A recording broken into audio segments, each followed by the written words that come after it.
The gift of rivalry. Potlatch.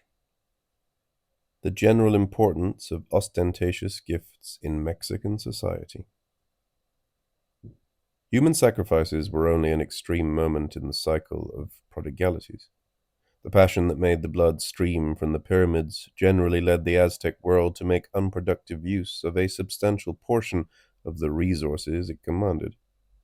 One of the functions of the sovereign, of the chief of men, who had immense riches at his disposal, was to indulge in ostentatious squander. Apparently he himself was supposed to have been, in more ancient times, the culmination of the cycle of sacrifices.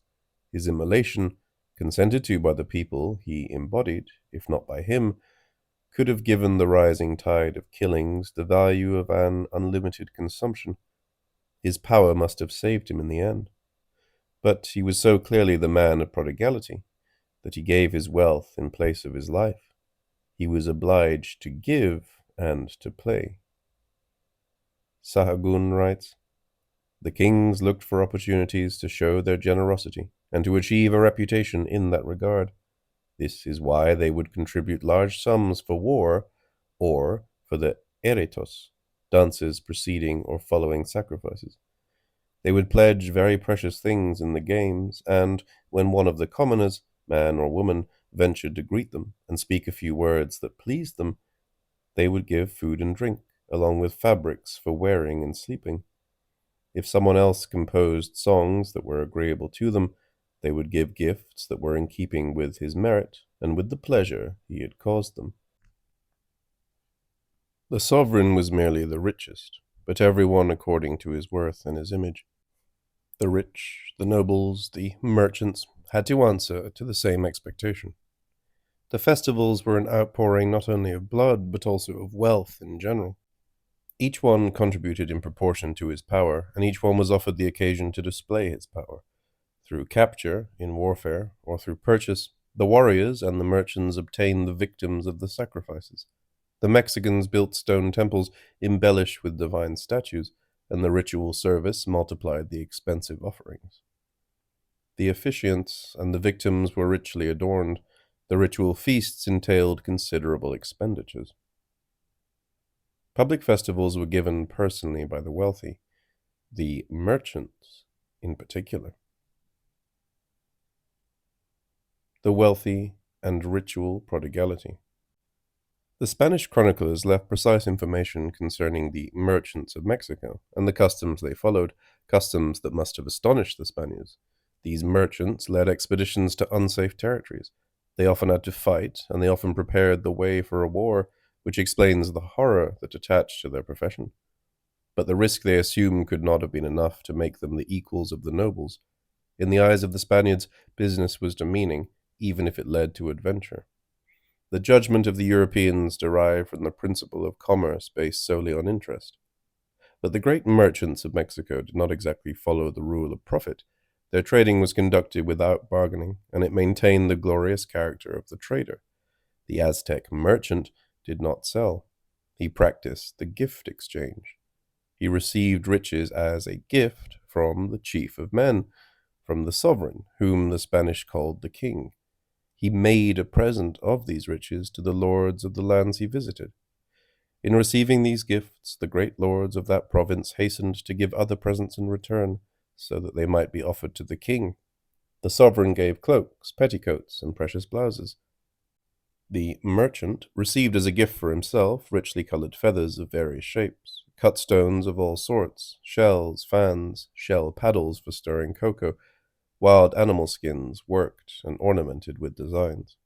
As for the objects the merchants brought back from their travels, they did not consider them to be mere commodities. On their return, they did not have them carried into their house in the daylight. They waited for nightfall, and for a favorable time. One of the days, called Se Sali, a house, was regarded as propitious because they held that the objects of which they were the bearers, entering the house on that day, would enter as sacred things, and, as such, would persevere there. An article of exchange in these practices was not a thing. It was not reduced to the inertia, the lifelessness of the profane world. The gift that one made of it was a sign of glory, and the object itself had the radiance of glory. By giving, one exhibited one's wealth and one's good fortune, one's power. The merchant was the man who gives, so much so that his first concern, on returning from an expedition, was with offering a banquet to which he invited his confrères, who went home laden with presents. This was merely a feast celebrating a return.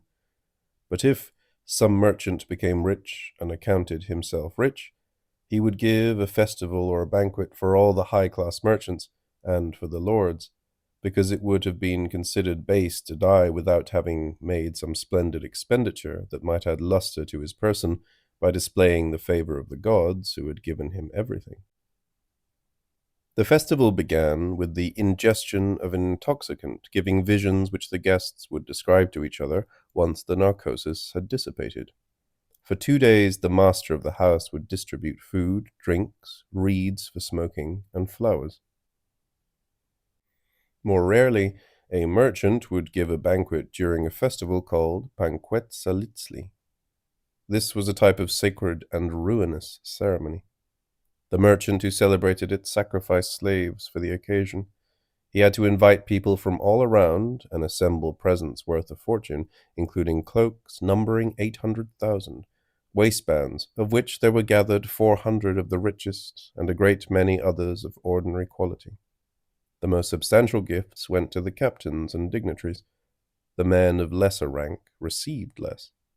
The people danced countless arietos, into which entered splendidly dressed slaves, wearing necklaces, flower garlands, and rondashes decorated with flowers.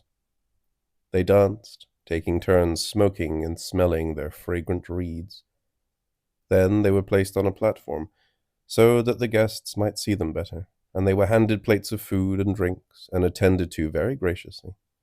When the time came for the sacrifice, the merchant who gave the festival dressed up like one of the slaves in order to go with them to the temple where the priests were waiting. These victims, armed for combat, had to defend themselves against the warriors who attacked them as they passed by. If one of the aggressors captured a slave, the merchant had to pay him the price of the slave. The sovereign himself attended the solemn sacrifice, which was followed by the shared consumption of the flesh in the house of the merchant. These customs, the gift exchange in particular, are far removed from present commercial practices. Their significance becomes apparent only when we compare them with an institution still in existence, the potlatch of the Indians of northwestern America. The potlatch of the Indians of the American Northwest. Classical economy imagined the first exchanges in the form of barter. Why would it have thought that in the beginning a mode of acquisition such as exchange had not answered the need to acquire, but rather the contrary need to lose or squander? The classical conception is now questionable, in a sense. The merchants of Mexico practiced the paradoxical system of exchanges that I have described as a regular sequence of gifts. These customs, not barter, in fact constituted the archaic organization of exchange. Potlatch, still practiced by the Indians of the northwest coast of America, is its typical form. Ethnographers now employ this term to designate institutions functioning on a similar principle. They find traces of it in all societies. Among the Tlingit, the Haida, the Tsimshian, the Kwakiutl, potlatch is of prime importance in social life. The least advanced of these small tribes give potlatches and ceremonies marking a person's change of condition at the time of initiations, marriages, funerals. In the more civilized tribes, a potlatch is still given in the course of a festival. One can choose a festival in which to give it, but it can itself be the occasion of a festival. Potlatch is, like commerce, a means of circulating wealth, but it excludes bargaining. More often than not, it is the solemn giving of considerable riches, offered by a chief to his rival for the purpose of humiliating, challenging, and obligating him. The recipient has to erase the humiliation and take up the challenge. He must satisfy the obligation that was contracted by accepting. He can only reply, a short time later, by means of a new potlatch. more generous than the first. He must pay back with interest. Gift-giving is not the only form of potlatch. A rival is challenged by a solemn destruction of riches. In principle, the destruction is offered to the mythical ancestors of the donné. It is little different from a sacrifice. As recently as the 19th century, a Tlingit chieftain would sometimes go before a rival and cut the throats of slaves in his presence. At the proper time, the destruction was repaid by the killing of a large number of slaves. The Chukchi of the Siberian Northeast have related institutions. They slaughter highly valuable dog teams, for it is necessary for them to stifle the rival group. The Indians of the northwest coast would set fire to their villages or break their canoes to pieces. They have emblazoned copper bars possessing a fictive value, depending on how famous or how old the coppers are. Sometimes these bars are worth a fortune. They throw them into the sea or shatter them.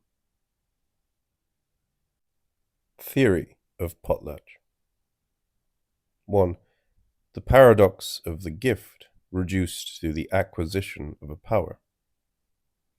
Since the publication of Marcel Maus's The Gift, the institution of potlatch has been the object of a sometimes dubious interest and curiosity.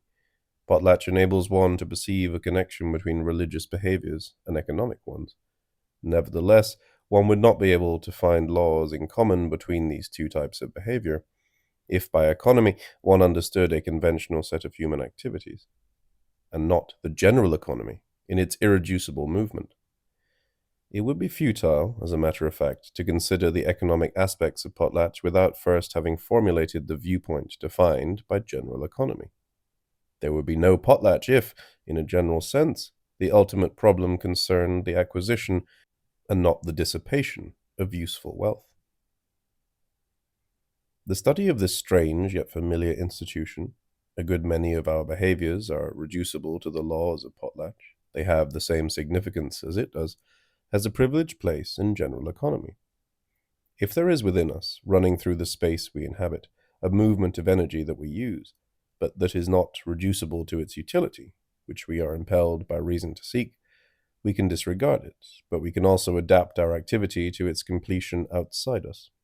The solution of the problem thus posed calls for an action in two contrary directions.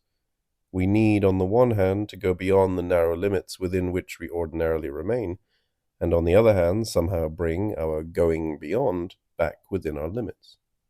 The problem posed is that of the expenditure of the surplus. We need to give away, lose, or destroy. But the gift would be senseless, and so we would never decide to give, if it did not take on the meaning of an acquisition. Hence, giving must become acquiring a power. Gift-giving has the virtue of a surpassing of the subject who gives, but in exchange for the object given, the subject appropriates the surpassing. He regards his virtue, that which he had the capacity for, as an asset, as a power that he now possesses. He enriches himself with a contempt for riches, and what he proves to be miserly of is in fact his generosity. But he would not be able by himself to acquire a power constituted by a relinquishment of power. If he destroyed the object in solitude, in silence, no sort of power would result from the act. There would not be anything for the subject but a separation from power without any compensation. But if he destroys the object in front of another person, or if he gives it away, the one who gives has actually acquired, in the other's eyes, the power of giving or destroying. He is now rich for having made use of wealth in the manner its essence would require. He is rich for having ostentatiously consumed what is wealth only if it is consumed. But the wealth that is actualized in the potlatch, in consumption for others, has no real existence except insofar as the other is changed by the consumption.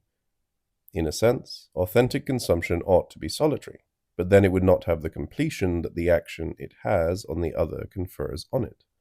And this action that is brought to bear on others is precisely what constitutes the gift's power, which one acquires from the fact of losing.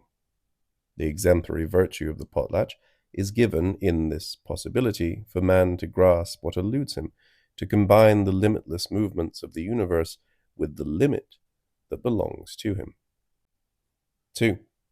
The apparent absurdity of gifts. But you can't have your cake and eat it too, the saying goes. It is contradictory to try to be unlimited and limited at the same time, and the result is comedy. The gift does not mean anything from the standpoint of general economy. There is dissipation only for the giver. Moreover, it turns out that the giver has only apparently lost. Not only does he have the power over the recipient that the gift has bestowed on him, but the recipient is obligated to nullify that power by repaying the gift. The rivalry even entails the return of a greater gift. In order to get even, the giver must not only redeem himself, but he must also impose the power of the gift on his rival in turn. In a sense, the presents are repaid with interest. Thus, the gift is the opposite of what it seemed to be.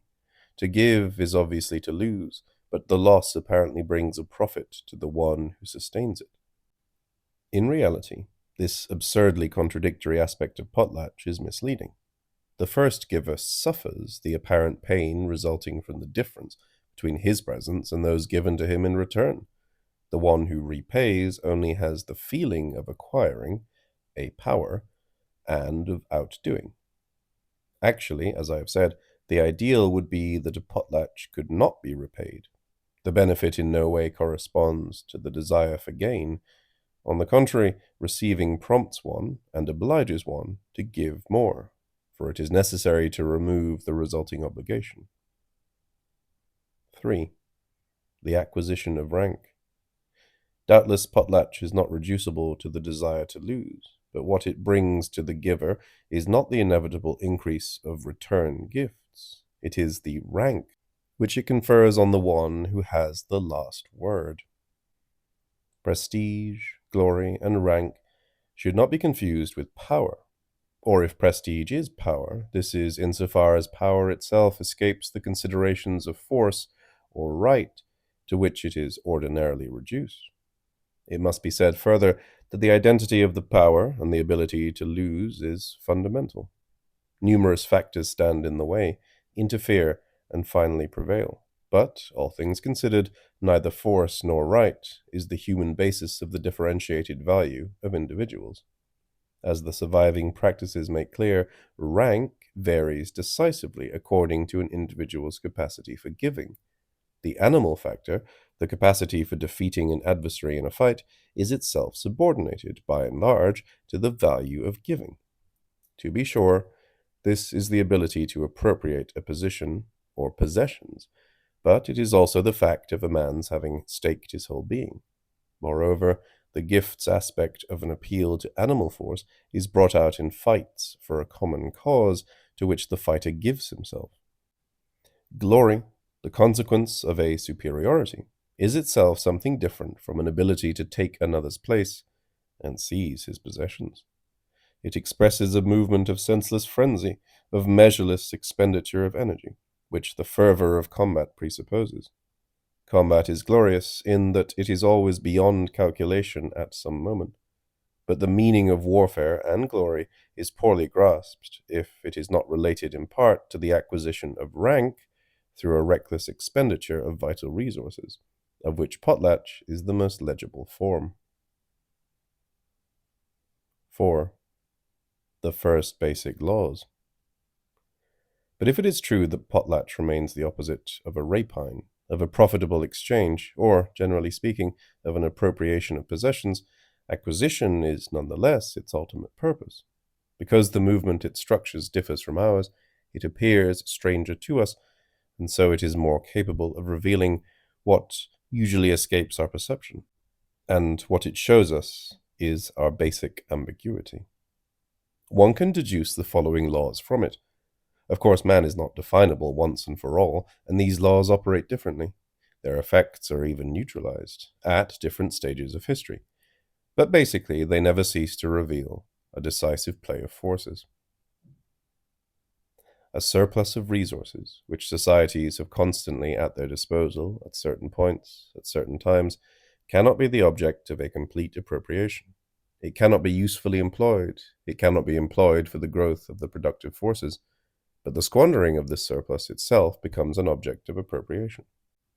What is appropriated in the squander is the prestige it gives to the squanderer, whether an individual or a group, which is acquired by him as a possession and which determines his rank. Conversely, rank in society, or the rank of one society among others, can be appropriated in the same way as a tool or a field. If it is ultimately a source of profit, the principle of it is nevertheless determined by a resolute squandering of resources that, in theory, could have been acquired. 5. Ambiguity and contradiction. While the resources he controls are reducible to quantities of energy, man is not always able to set them aside for a growth that cannot be endless, or, above all, continual. He must waste the excess, but he remains eager to acquire even when he does the opposite, and so he makes waste itself an object of acquisition. Once the resources are dissipated, there remains the prestige acquired by the one who wastes. The waste is an ostentatious squandering to this end, with a view to a superiority over others that he attributes to himself by this means. But he misuses the negation he makes of the utility of the resources he wastes, bringing into contradiction not only himself, but man's entire existence. The latter thus enters into an ambiguity where it remains. It places the value, the prestige, and the truth of life in the negation of the servile use of possessions, but at the same time it makes a servile use of this negation. On the one hand, in the useful and graspable thing it discerns that which, being necessary to it, can be used for its growth, or its subsistence. But if strict necessity ceases to bind it, this useful thing cannot entirely answer to its wishes. Consequently, it calls for that which cannot be grasped, for the useless employment of oneself, of one's possessions, for play. But it attempts to grasp that which it wished to be ungraspable, to use that whose utility it denied. It is not enough for our left hand not to know what the right hand gives. Clumsily, it tries to take it back. Rank is entirely the effect of this crooked will. In a sense, rank is the opposite of a thing. What founds it is sacred, and the general ordering of ranks is given the name of hierarchy. It is the stubborn determination to treat as a disposable and usable thing that whose essence is sacred, that which is completely removed from the profane utilitarian sphere, where the hand, unscrupulously and for servile ends, raises the hammer and nails the timber.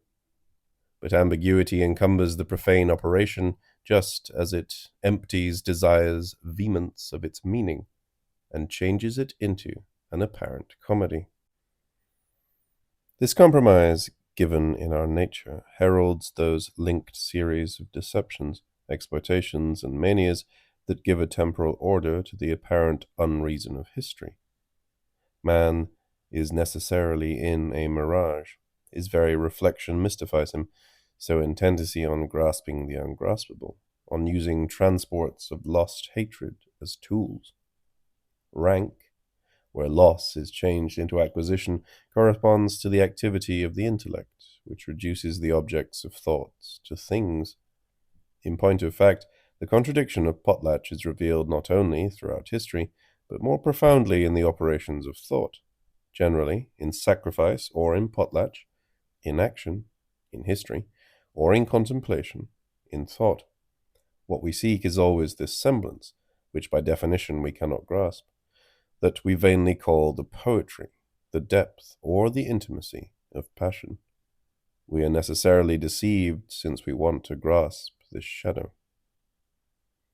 We could not reach the final object of knowledge without the dissolution of knowledge, which aims to reduce its object to the condition of subordinated and managed things. The ultimate problem of knowledge is the same as that of consumption. No one can both know and not be destroyed. No one can both consume wealth and increase it. 6. Luxury and extreme poverty. But if the demands of the life of beings, or groups, detached from life's immensity, defines an interest to which every operation is referred, The general movement of life is nevertheless accomplished beyond the demands of individuals. Selfishness is finally disappointed. It seems to prevail and to lay down a definitive boundary, but it is surpassed in any case. No doubt the rivalries of individuals among themselves take away the multitude's ability to be overrun by the global exuberance of energy. The weak are fleeced, exploited by the strong, who pay them with flagrant lies. But this cannot change the overall results, where individual interest is mocked, and where the lies of the rich are changed into truth. In the end, with the possibility of growth or of acquisition reaching its limit at a certain point, energy, the object of greed of every isolated individual, is necessarily liberated, truly liberated, under the cover of lies. Definitively, men lie. They do their best to relate this liberation to interest, but this liberation carries them further. Consequently, in a sense, they lie in any case. As a rule, the individual accumulation of resources is doomed to destruction. The individuals who carry out this destruction do not truly possess this wealth, this rank. Under primitive conditions, wealth is always analogous to stocks of munitions, which so clearly express the annihilation, not the possession of wealth. But this image is just as accurate if it is a matter of expressing the equally ludicrous truth of rank. It is an explosive charge. The man of high rank is originally only an explosive individual. All men are explosive, but he is explosive in a privileged way. Doubtless he tries to prevent, or at least delay, the explosion. Thus he lies to himself by derisively taking his wealth and his power for something that they are not. If he manages to enjoy them peacefully, it is at the cost of a misunderstanding of himself, of his real nature. He lies at the same time to all the others, before whom, on the contrary, he maintains the affirmation of a truth, his explosive nature, from which he tries to escape. Of course, he will be engulfed in these lies. Rank will be reduced to a commodity of exploitation, a shameless source of profits. This poverty cannot in any way interrupt the movement of exuberance. Indifferent to intentions, to reticences and lies, slowly or suddenly, the movement of wealth exudes and consumes the resources of energy. This often seems strange, but not only do these resources suffice. If they cannot be completely consumed productively, a surplus usually remains, which must be annihilated. At first sight, Potlatch appears to carry out this consumption badly. The destruction of riches is not its rule. They are ordinarily given away, and the loss in the operation is reduced to that of the giver. The aggregate of riches is preserved. But this is only an appearance. If potlatch rarely results in acts similar in every respect to sacrifice, it is nonetheless the complementary form of an institution whose meaning is in fact that it withdraws wealth from productive consumption. In general, sacrifice withdraws useful products from profane circulation. In principle, the gifts of potlatch liberate objects that are useless from the start. The industry of archaic luxury is the basis of potlatch. Obviously, this industry squanders resources represented by the quantities of available human labor. Among the Aztecs, they were cloaks, petticoats, precious blouses, or richly colored feathers, cut stones, shells, fans, shell paddles, wild animal skins worked and ornamented with designs. In the American Northwest, canoes and houses are destroyed, and dogs or slaves are slaughtered. These are useful riches. Essentially, the gifts are objects of luxury. Elsewhere, the gifts of food are pledged from the start to the useless consumption of feasts. One might even say that potlatch is the specific manifestation, the meaningful form of luxury. Beyond the archaic forms, luxury has actually retained the functional value of potlatch, creative of rank. Luxury still determines the rank of the one who displays it, and there is no exalted rank that does not require a display. But the petty calculations of those who enjoy luxury are surpassed in every way. In wealth, what shines through the defects extends the brilliance of the sun and provokes passion. It is not what is imagined by those who have reduced it to their poverty. It is the return of life's immensity to the truth of exuberance. This truth destroys those who have taken it for what it is not. The least that one can say is that the present forms of wealth make a shambles and a human mockery of those who think they own it. In this respect, present-day society is a huge counterfeit, where this truth of wealth has underhandedly slipped into extreme poverty. The true luxury and the real potlatch of our times falls to the poverty-stricken, that is, to the individual who lies down and scoffs.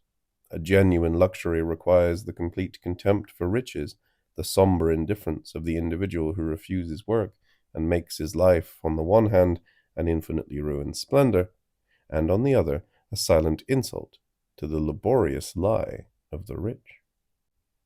Beyond a military exploitation, a religious mystification, and a capitalist misappropriation, henceforth no one can rediscover the meaning of wealth, the explosiveness that it heralds, unless it is in the splendor of rags and the somber challenge of indifference. One might say, finally, that the lie destines life's exuberance to revolt.